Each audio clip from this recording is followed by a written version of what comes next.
all, and welcome back to another episode of the GameTimeCT Pick'ems podcast. I'm your host, Pete Paguaga, and as always, I'm joined by the Sean Patrick Bowley. Sean, what's up, man? You had a great week this week. Looking good. All right. I mean, one pick I wish I could take back, but other than that, can't complain. This is a marathon, not a sprint, but can't complain. Another good week. I'm feeling, I felt like I'm kind of like George Costanza a little bit here, where he's kind of do the opposite of what I normally do.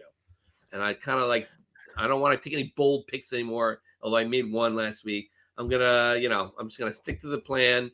I'm going to keep going here. Everything's great.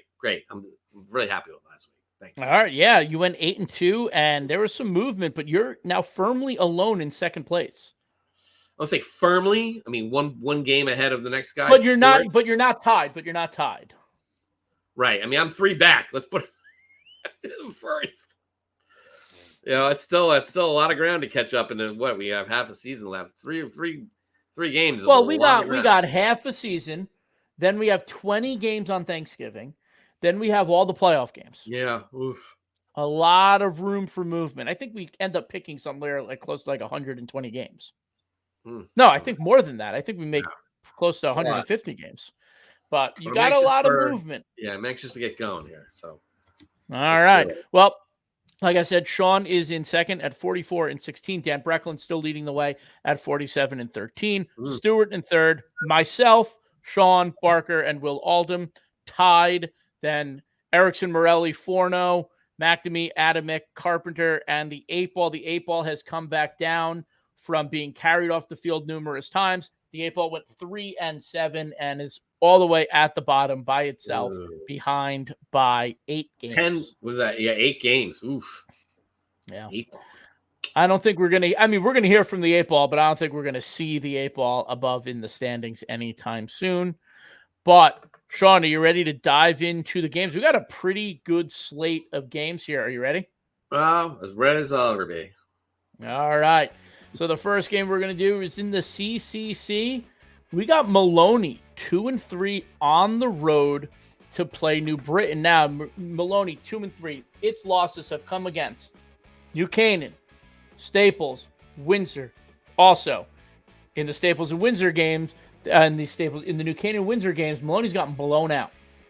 Okay, they came back against Staples, lost in the final 8 seconds. Right, but the games against Windsor and New Canaan, they really didn't show up.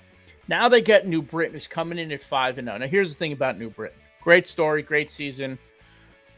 The 5 teams that New Britain has played are a combined 5-20 on the season. They have wins against Brian McMahon, East Hartford, Hamden, Southington, and Hall. McMahon has the most wins out of all of them at 2-3. This has not been a super tough schedule for New Britain, but they are still a very talented team. We talked to Coach Bodie last week. Great interview. This is a team that made the playoffs last year. They're a year older. Yes, is the schedule great? Here's a little thing. I dug a little even deeper. McMahon's schedule, 12-12, their combined opponents. East Hartford, 16-11. Hamden, 23-4. Southington, 20-6, and Hall 18-8. Now those can be updated. I did them on Saturday, so they might be one game off. But yes, New Britain's schedule doesn't look good when you see 5-20. But of those 5 opponents, they've played tough schedules. So is New Britain good, or are they not as good as we think, or is it kind of somewhere in the middle? But they get Maloney in this one. Sean, who do you like in this game? On the meat grinder, I kind of went a little bit on Maloney, saying they've completely fallen out of my good graces after getting blown out in another top 10 game. Granted, they play these great teams. Went on a little bit of a screed about that. That was all kind of in defense of my poll, basically. That said, New Britain, great season, lovely season. There are warning signs, though, sometimes for New Britain. I mean, Hamden, not been the greatest this year, and they only beat them by, 3 points or 6 points. Or there, it was 36-33. Yeah, it was a close one. Hamden has guys, and they're capable. But in that game, I think New Britain really needed to kind of show me something a little bit more there. West Haven beat the same team, 40-7. So, that said, I think Maloney is better than I gave him credit for in the meat grinder. I think they got off the deck here. They did beat Glastonbury pretty convincingly. We forget. So Maloney, I'm going to go with the Spartans here. I don't think it's much of I could see New Britain playing very well in this. Now they got to have to step up the game, but I think Maloney has been kicked around a little too much. I'm going to go with Spartans. Yeah, I'm going to go with Maloney as well. All right, to the CTC we go. We got ATI coming in at 3-2. They're going on the road to Falcon Field to play Wilcox, Tech, and Kaynor, Meriden's third school. So we got 2 Meriden on here. I'm going to go first in this one. ATI, I think, is one of the top programs in the CTC year in and year out. I think Chris Pasters does such a great job there. So I'm going to go quick. I'm just going to go with ATI in this one, Sean. Who do you like? Yeah, that's an easy one for me. I'm going to go with ATI. All right. To the ECC we go. We got Killingly at 5-0. The big, bad Killingly run people over. Sean, you have seen them. They're going on the road to play Fitch. Fitch 3-2, one of the bigger schools in the ECC. Mike Ellis always does such a great job. Friend of the program on this show. But, look, Killingly is the darling of the ECC every year. But in certain years, they have had trouble with some of the bigger teams. In certain years. Sean, is this one of those years? Because this is a Killingly team that's still kind of growing. Yes. Could Fitch give them fits? Could Fitch give them Fitch? Yeah, well, listen, Fitch needed every ounce of strength it needed at home to beat NFA, which is not having the greatest seasons. They needed to stop the 2-point conversion late from the Wildcats winning that game. Killingly is kind of next level. They're going to be really good next year. I hate to kind of get ahead of myself. They're a stake contender right now. I'm going to go with the Killingly men. I, too, will be going with the Killingly men. Okay, to the FCAC. To the FCAC. There's not an FCAC game on here that I think a lot of people want me to put on here. I did not put Wilton and New Canaan on here. I didn't put Wilton and Greenwich on here last week because I want to put in some teams that we really haven't talked about this year and in interesting matchups, and this one is a good one. Brian McMahon, 2-3, on the road to play Fairfield Warde, who is 1-4. Look, Brian McMahon's 2 wins, Harding 0-5, Bridgeport Central 0-5. Then on the flip side, their losses, New Britain 5-0, Darien 4-1, Trumbull 3-2. For Warde, their only win, Harding 0-5, and their losses are to New Canaan, Wilton, and they also lost to Danbury and NFA, both 1-4. I like these teams. I'm excited to see what Coach Parisi continues to do at Fairfield Warde, but I'm not ready to take them in this one. I'm going to go with the Senators and go with Brian McMahon. They're going to go to 3-3, and let me tell you about Brian McMahon. Very interesting team to maybe keep your eye on. They got Ludlow, then New Canaan, Wilton. Let's see if Wilton can, do it again next week. But and then Norwalk at the end. So I wouldn't count Brian McMahon out quite yet. Sean, who do you like in this one? I'm going to go with McMahon, too. I think, there have been a few games in there you go, oh, they're showing little signs of life. And, they certainly got some players who can make things happen. I like the Senators in this one. Warde, they had a win early, but not of McMahon's caliber. I'm going to go with the Senators, too. Yeah. All right, to the NVL we go. And we have a pretty good one here in the NVL. 5-0 Woodland on the road to take on 4-1 Woodland. This is a great FCAC. This is a great NVL matchup. I'm feeding into all the people who say we have an FCAC bias. But Naugatuck, Woodland, 5-0 versus 4-1. Quickly, Woodland hasn't beaten Naugatuck since 2015. But from 2007 to 2013, Woodland won 1, 2, 3, 4, 5, 6, 7 straight. But Naugatuck is on a 5-game win streak versus Woodland. Sean, who do you like in this one? Ryan Diedelbaum. Noggy, look out. I'm picking the Hounds. Pretty easy. I think you could have just answered with Ryan Diedelbaum, and I would have fit that in there. The Hounds. I feel like I want to see Antonio Noggy this Thanksgiving. Unless you want to do it. You haven't done that game ever, huh? I've never done that game. It's shaping up to be another good one. A really good one. I mean, that's one that they love. And right now, I mean, Woodland's playing well. 4-1. They lose to Holy Cross earlier in the year. And Naughty took care of Holy Cross. I mean, it took a little while, but Ryan Dielbaum came to the rescue, and if he's on the field, I'm going with the Hounds. Yeah. Release the Hounds! I, too, am going with Ryan Dielbaum and the Greyhounds. All right, to the Pequot. We haven't really talked about Granby a lot this year. They had some game issue cancellations and moving around, and it kind of forgot about them, I guess, for a little bit. But Granby Canton 3-1 on the road.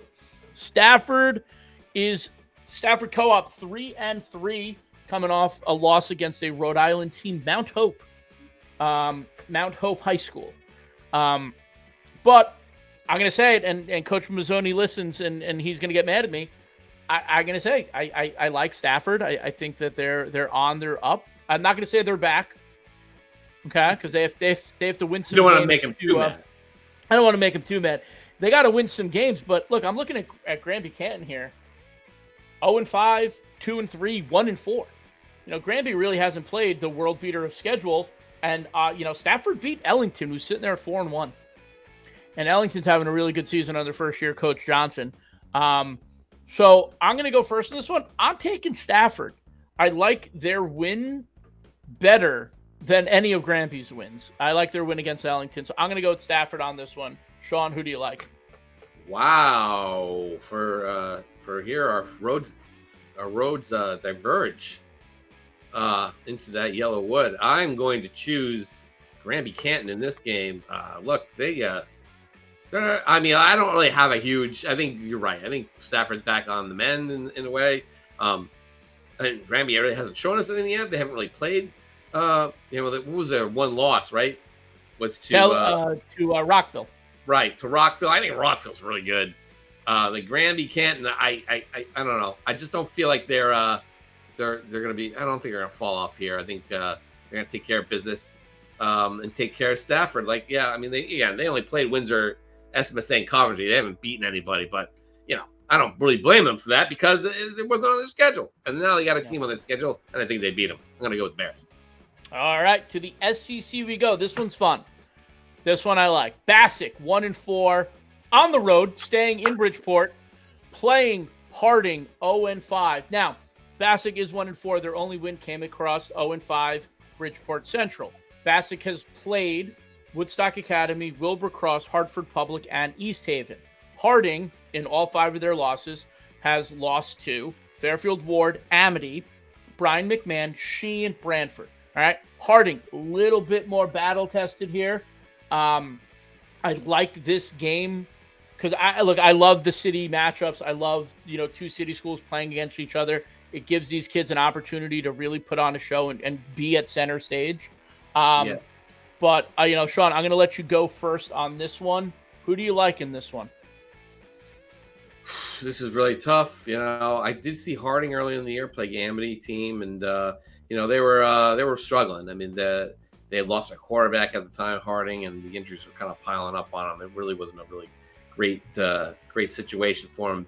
Bassick, meanwhile, they beat Bridgeport Central pretty good. They didn't lost to East Haven, but 42-8 over Central. So Central's really struggling. But Harding, on the other hand, I guess they're a little bit tougher schedule. They lost to Warde by at least they're scoring. They lost to Warde by 14, Amity by a lot, McMahon by a lot, Sheehan. The schedules are tough. But we're hung around there a little bit against Brantford, and then meanwhile you have Bassick, which is just 20-50 over against Wilbur Cross. Man, it's a really tough one. I'm actually gonna go with. Bassick. Wow. Again, the common ground is no. There's no common ground. I'm gonna go with Bassick. What the heck? You know what? They have the win. I'm gonna go with the Lions and Dez. It's been a while. When was the last time they beat Harding? It's been a while. It's been a long time. Harding usually the better team here. I don't know if Harding's gotten their injury issues figured out, but right now I feel like the Bassick's got a little taste of it and they're rolling. I'm gonna go with the Lions. All right, I'm gonna go with Harding here. I'm gonna take the schedule. I hope to maybe attend that game on Saturday. I'm still trying to figure out my Saturday schedule because I'd love to go that one. But I'm going to go in Harding. All right, we got 3 more. SWC, this game, really interesting. This can continue the chaos that is the SWC. And how much, if you listen to the meat grinder, that I currently am just having my own personal fit with the SWC on the inside. We got Bethel coming in at 5-0 on the road to play Masuk. 4-1 Panthers. Okay, 4-1. Masuk has beaten Wilton, Enfield, New Canaan, New Milford, and has that 21-0 loss to Bethel. That New Canaan win, obviously, massive. Bethel, resurgence under Nick Tarantino, first-year coach. It's great to see. They are 5-0, and you cannot take wins away from teams. But when you look at their schedule and you pull the curtain back, they beat 2-3 Bullard Havens. They beat 2-3 Notre Dame Prep, 1-4 E.O. Smith, 0-5 Pomperaug, and 0-5 Weston. Now here comes the second half schedule. They got Masuk, Bassick, Stratford, New Milford, Brookfield. Okay, it's not as easy in the back half of the schedule for the second half of the year for Bethel. They open up the second half with Masuk, and this is a Masuk team that is still really good.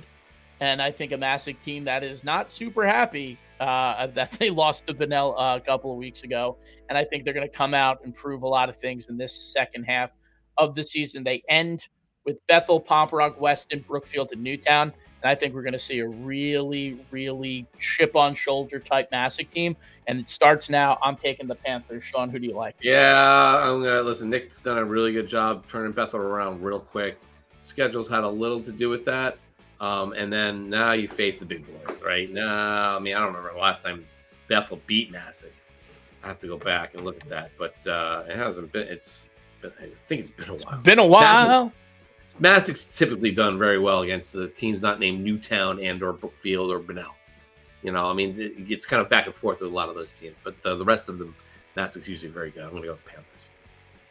Okay, the last time Bethel did beat Masuk was in 2014. They actually beat them back-to-back years, 2013 and 2014. And then they didn't play until 2021. Masuk won, and now they're playing again. Right. So that shows you how much I know about it. 2014, that's crazy. I think Masuk was really going through it then. I think was that Joe's first year? I think Joe came on, and that was it. But they were going through a little turmoil when John Murphy left. So, yeah, I mean, whatever. It's crazy. But, all right. But my point still stands. Usually Masuk wins. Masuk's a Pete. Yeah. Masuk powers. They're good against the rest of the week. I'm gonna go. All right. We got 2 more. All right. We got Hand. 5-0 Hand Tigers on the road to Ramland to play Cheshire. Cheshire is coming into this game at 3-2. We haven't really talked much about Cheshire this year. They lost to Darien, and they lost to North Haven in overtime. And they have wins against Fitch, Guilford, and Florida. So they split their crossover games, and they beat 2 smaller schools in the SEC. And this is kind of their second big SEC game this year. Obviously, they lost to North Haven in overtime, and now they get Daniel Hand. Hand, number 2 team in the state, 5-0, is just beating teams. I mean, they might not be lighting up the scoreboard. Obviously, they did against Shelton, but, I mean, pitching shutouts against Hill House. They held Fairfield Prep to 3 points. They held New London to 14 points. They held Berlin to 14 points. Shelton did hang 29 on them, but this is a really good defensive Daniel Hand team. Sean, who do you like in this one? Oh, man. I'm going to go with Hand. I just voted Hand, my number 2 team in the state. Cheshire's not my top 10.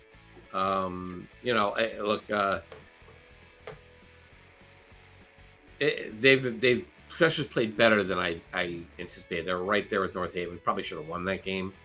And they've been good otherwise. I think Hand's going to win state. Hand's going to win state championship. I thought not going to be as easy as last year. I'm not picking them straight up, but I'm confident they'll be pretty good. And when that gets down to it, so I'm going to go with the Tigers. All right, I too will go with Hand. We're going to stick together in that one. All right, the final game of the week. 2 5-0 teams coming out of the CCC Tier 3. You got Newington, who I just saw last week, 5-0, going on the road to play Bristol Central, who is also 5-0. Bristol Central's big win this year. They beat New Milford of the SWC, and they beat Wethersfield on a play that many of us have seen and many of us have disagreed with. But nonetheless, Bristol Central is 5-0. Newington, their crossover win was Danbury. And I talked to Coach John Aquavita after the game, and he said, we broke this season up into parts. Part 1, part 2. I think this is either part 3 or part 4, and it was sweep the Bristol schools. So they beat Bristol Eastern last week. They got Bristol Central this week. I love this Newington defense. I did like a whole separate video on the Newington defense and the Donuts and Josiah Sims and just amazing defense. I'm going with Newington in this one. I am confident. I don't know. You know what? Yeah, I'm going to say another Donuts. Another Donuts for Newington in this one. They're going to win this one. Sean, take us home. Who do you like? Pete, I'm going to go with Bristol Central in this one. My guys, they've answered all the bells. Just like Newington has. I kind of like this more of as a schedule strength thing, maybe. I don't know. I mean, this is a tough one, though. I mean, like you said, the defense, you're talking about your guy in Newington being guys we should, not sleep on this year. But there's a few teams like that in the CCC, teams that we haven't really talked about much. And these are two of them. And the Bristol Central, like you said, against Wethersfield, they could have easily lost that game. That was a pretty good one. I think this goes down the wire. I think it's going to be fun. I think Bristol Central wins it. I don't know why. I'm just picking them. They're going to love it. Let's go. I need to be donuts, baby. Donuts. You came out and beat everyone.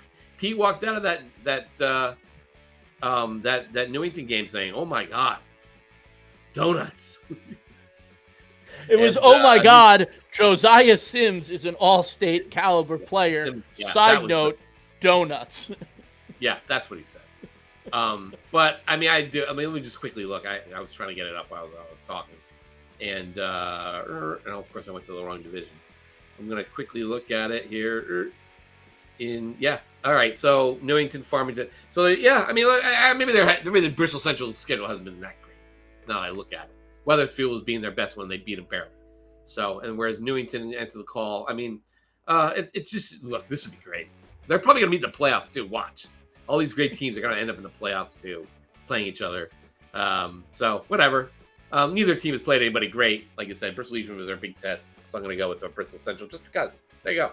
All right, cool. Let's get out of here. I love it. I dig it. That's our 10 games for week 7. Make sure to listen. Make sure to like and subscribe and rate and review and watch the Coach's Corner with George DeMayo and watch the Meat Grinder with myself and Sean. There is a spirited debate between Sean and I with our top 10 polls, which I think might be a top 5-3 debate between the two of us.